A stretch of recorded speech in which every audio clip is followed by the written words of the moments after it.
वह आदमी special force की टीम के स्नाइपर को चुनौती देना चाहता था। इसके लिए वह हर दिन 4 ईंटें पकड़कर बंदूक थामने का अभ्यास करता था। थकान से जब उसका शरीर पसीने से भीग जाता, तब भी वह कभी हार नहीं मानता था। लेकिन एक दिन अचानक तेज बारिश शुरू हो गई। सुंदर प्रशिक्षिका ने सोचा कि यह उसे हार मानने के लिए मनाने का अच्छा मौका है। आखिर उसका मुकाबला एक ऐसे सैनिकों के राजा से था जिसने 10 साल से भी ज्यादा समय तक सेवा की थी, जबकि वह खुद सिर्फ एक नया भर्ती हुआ जवान था। सबकी नजरों में उसके जीतने की कोई उम्मीद नहीं थी, लेकिन वह जिद्दी आदमी हार मानने को तैयार नहीं था। जब प्रशिक्षिका ने देखा कि वह उसे मना नहीं सकती, तो उसने उसे समझाया कि एक बेहतरीन स्नाइपर के लिए सिर्फ सटीक निशाना ही नहीं, बल्कि दुश्मन की चाल का अंदाजा लगाने की क्षमता भी जरूरी होती है, क्योंकि निशाना कभी भी यूं ही खड़ा होकर गोली लगने का इंतजार नहीं करता। जल्द ही मुकाबले का दिन आ गया। दोनों ने एक दूसरे की ओर देखा और फिर एक ही समय पर 800 मीटर दूर रखी बोतल को निशाना बनाकर गोली चलाई। दोनों की गोली एक साथ बोतल पर लगी। उसके तुरंत बाद वे दूसरे स्नाइपर पोजीशन की ओर दौड़े। इस बार दूरी बढ़ाकर 1500 मीटर कर दी गई थी, लेकिन फिर भी दोनों ने एक ही समय पर लक्ष्य को भेद दिया। इसके बाद प्रशिक्षिका के निर्देश पर दोनों ने 30 किलो का वजन उठाया और समुद्र तल से 2000 मीटर से ज्यादा ऊंची पहाड़ी की चोटी तक 15 किलोमीटर दौड़ लगाई। वहां पहुंचकर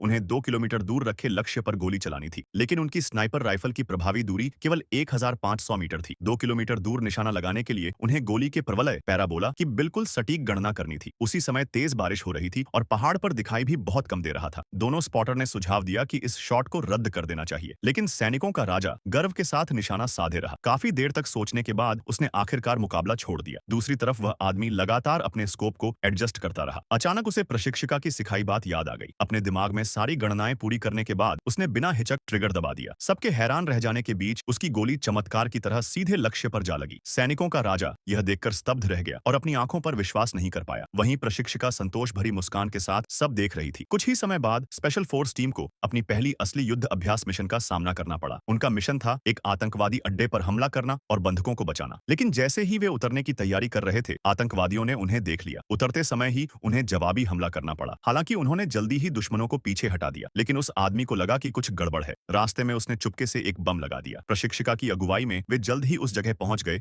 जहां बंधकों को रखा गया था। एक जोरदार धमाके के साथ स्पेशल फोर्स कमरे में घुस गई। उन्होंने बंधकों को सुरक्षित बाहर निकाल लिया। मिशन सफल लग रहा था, लेकिन तभी जब सबको लगा कि मिशन खत्म हो गया है, अचानक आतंकवादियों का एक समूह अंदर घुस आया और चारों तरफ से उन्हें घेर लिया।